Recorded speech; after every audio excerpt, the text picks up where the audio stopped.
Jujutsu Kaisen, Season 3, Episode 4. Now that we've gotten all of the about Jujutsu Kaisen or about the culling game out of the way, we can branch off in our individual paths, and this looks like Maki going home. ひどい面やな。それも治らんやろ。どうすんの、マキちゃん。女を顔で判別できたもんね。As opposed to their breasts and asses. What kind of girls do you like?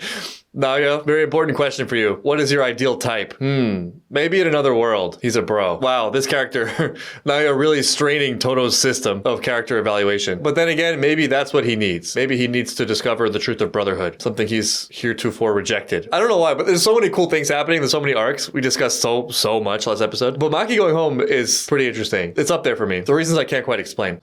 I like how he doesn't deny it. He's like, yeah, I mean, that's pretty much it. Right on the piano. That's cool. Sounds like you don't know your place, which is behind a man. Oh, that's a flashback. That's not... This is more than bullying. You're ashamed of the otherwise great and immaculate Zenin clan that everyone loves. I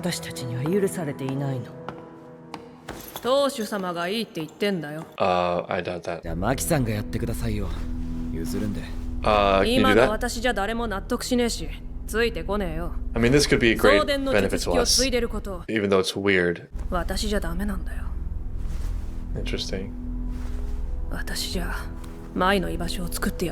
It's frustrating. Oh, that's right. That's right. Maki's gambit is she's gonna go home and lead the clan, right? And that was her roundabout way of saving Mai, though Mai didn't take it that way at all. That is a lot of ever-increasing pressure. And that just hurts worse and worse over time. Because the goal looks like it's getting farther and farther out of reach. Plus, you made a little bit of a sacrifice that you told yourself was temporary or for the greater good. But that sacrifice was very real. What was it all for? Maki homecoming. I mean, that dude did say he was gonna make her suffer for it. Alright, calm down. Oh, that's her mom. Thanks. That's so cool. Imagine how cool this would be actually getting in here and getting all the tools. This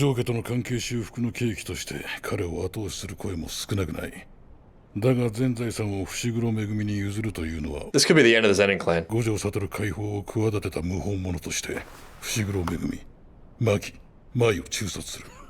Is that all? Oh my god.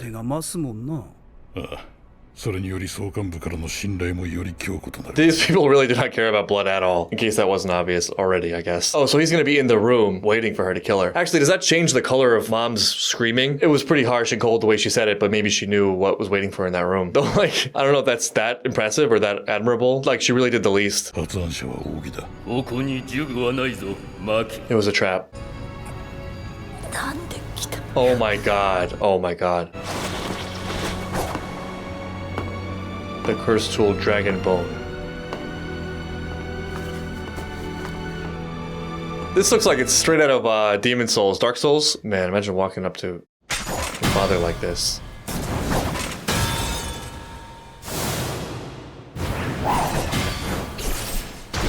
Oh my god, what the hell? I gave birth to a useless daughter.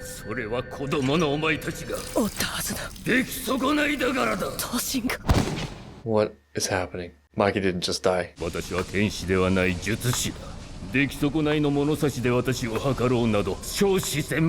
She was thinking physically.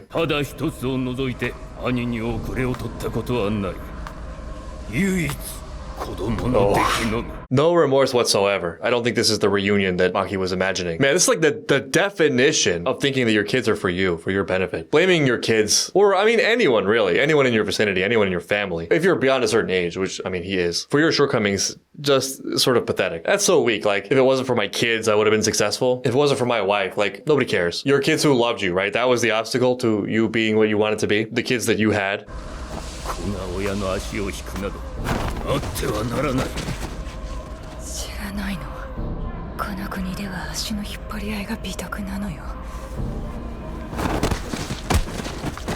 Ruthless. So you're saying there's a chance? They didn't need to brute force it. You're not that special. And also Mai, because you know.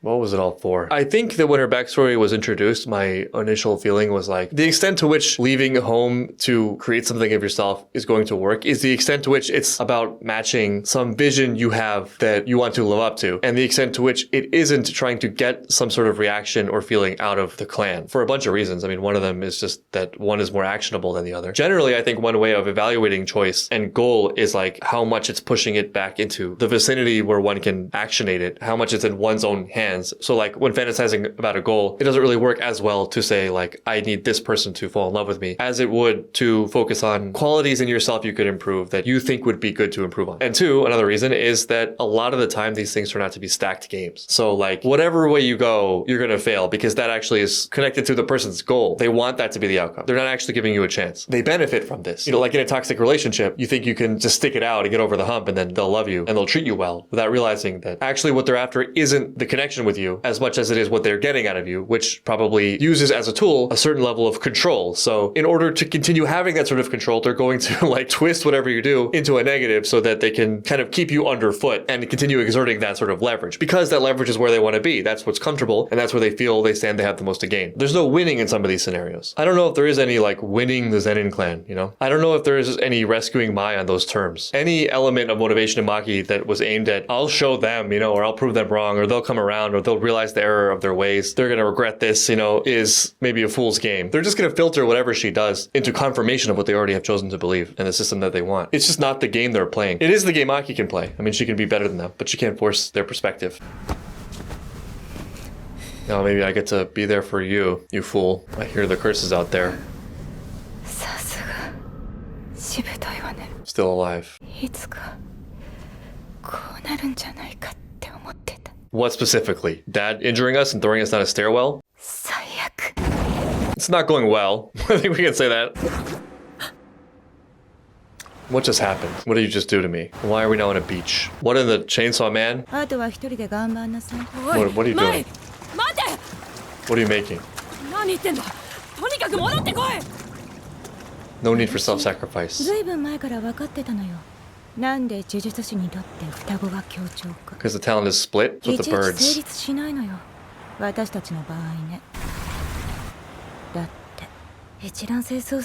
You got two for the price of one. Splits it. They share energy, right? Or talent. She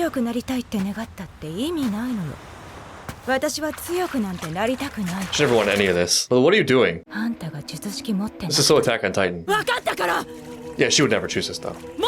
I mean, I think she would choose just total irrelevance and leaving than losing mine. What?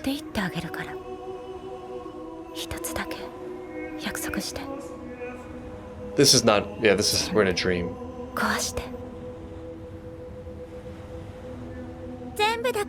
Oh, I don't know. This is crazy. I don't know how Sony makes feelings. You can't just, no, you can't do this. I don't want this. This is just, this is a curse. This isn't a gift. Oh no. I regret this whole arc. That's devastating. That was the whole point. And now, like, sickly, ironically, she's worthy.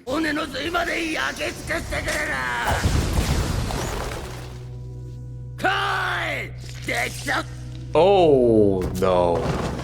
I don't know what's gonna happen from here. She's gonna be on a whole other thing, a whole other vibe. There's nothing left. There's nothing left. Uh-oh. These are Attack on Titan geese. I know these are Attack on Titan geese.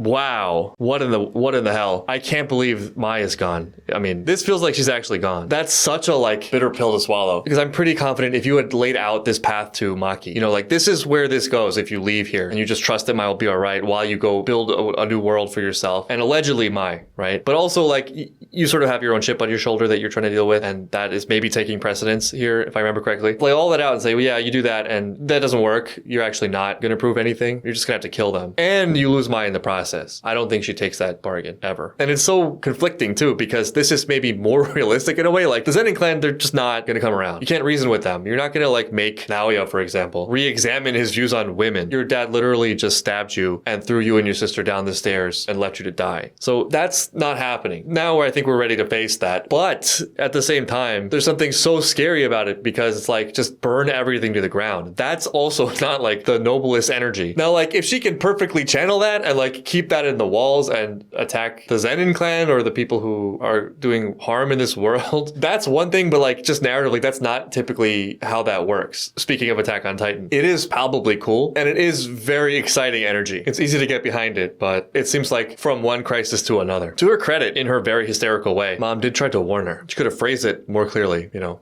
But what's the name of this episode? Perfect Preparation. Okay, that was a wild ride. Episode 3, here, read this document. Episode 4, one of your favorite characters is dead, and you killed your family and nothing will ever be the same again. Well, that didn't work out, did it? We're taking the whole thing down.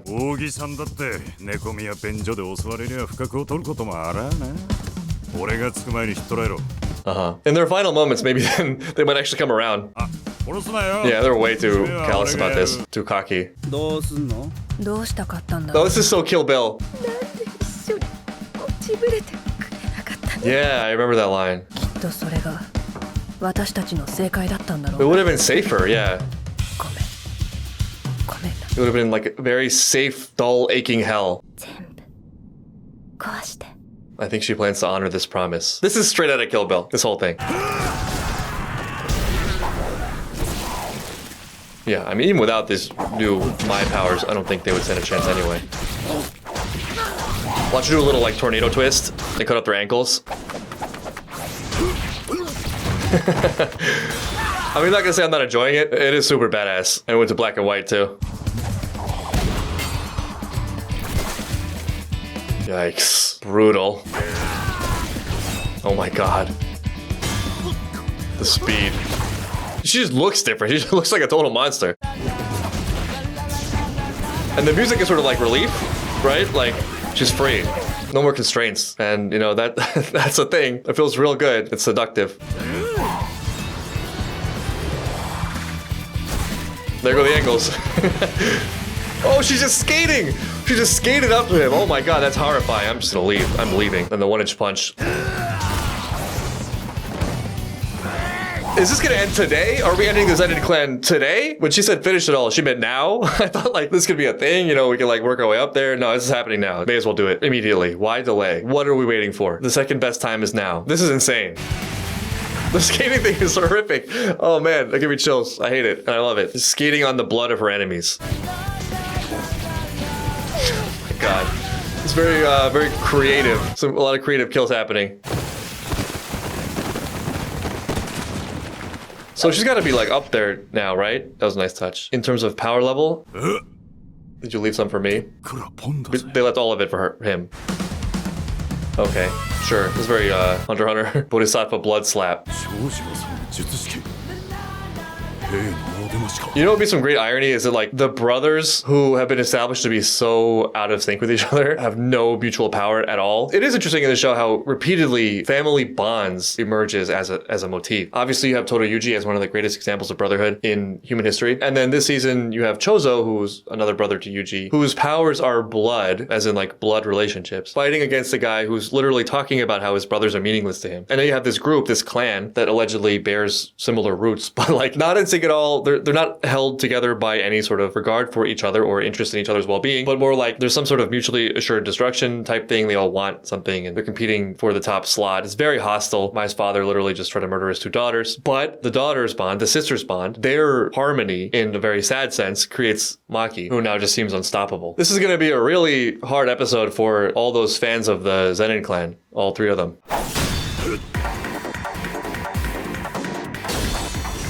Alright, these are not just stormtrooper henchmen. Oh my god, that looks so easy. She just ripped his throat out! Oh my god! Whoa. She's going through them so quickly. What is happening? What am I looking at? It was beautiful. As beautiful as it was confusing. No, they've been gone, man. Okay. Oh, what is she doing? She's going Super Saiyan. It's gotta feel great, you know? As twisted as this is, imagine the rush. I feel like you basically have this one chance. It's jaw-droppingly awesome looking, but I don't think that did it. They're looking a lot less confident now. That was a very quick change.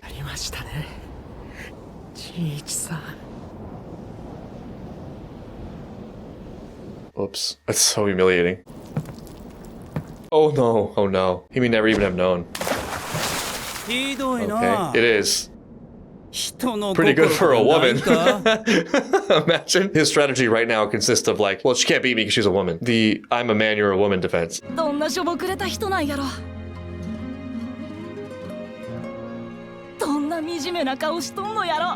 Yeah, right. We're counting frames? Interesting.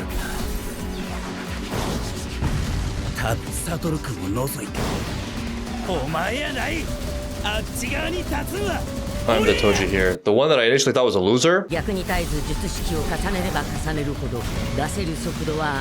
alright. So you can break through. Thanks, Tengen. How am I supposed to read that? Toji was the loser that he admired? Because in one breath he's talking about him being miserable, and in another saying that Maki isn't him. You could never live up to his legacy. Also, the sin of the weak is not knowing strength. Very Nietzschean idea, maybe. Weakness is not virtue. You can only confirm true virtue in the strong. And then also he's putting himself on that side. He's in the category. Very categorical thinker. It's sort of like his role-playing, right? Not that he isn't also strong, but he relies on like narrative shifting for his place in the world, for his sense of identity and strength. So it might turn out that actually he is the weak one. He is perhaps the one who does not understand strength.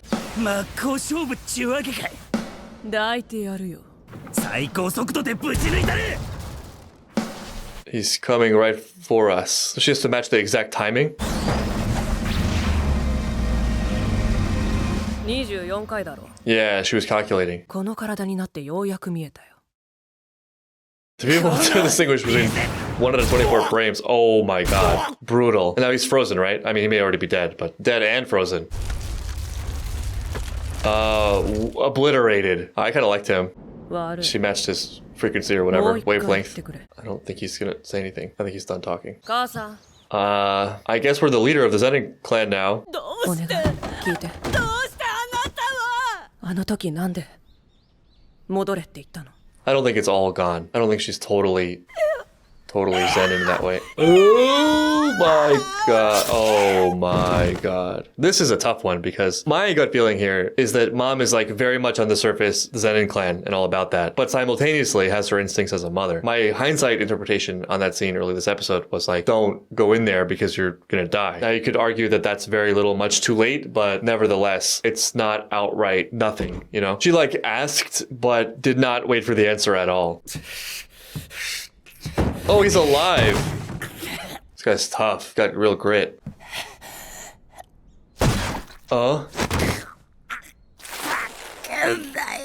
Okay, I think she was waiting for this chance for a long time. She was eating a lot of abuse. Now I can die happy.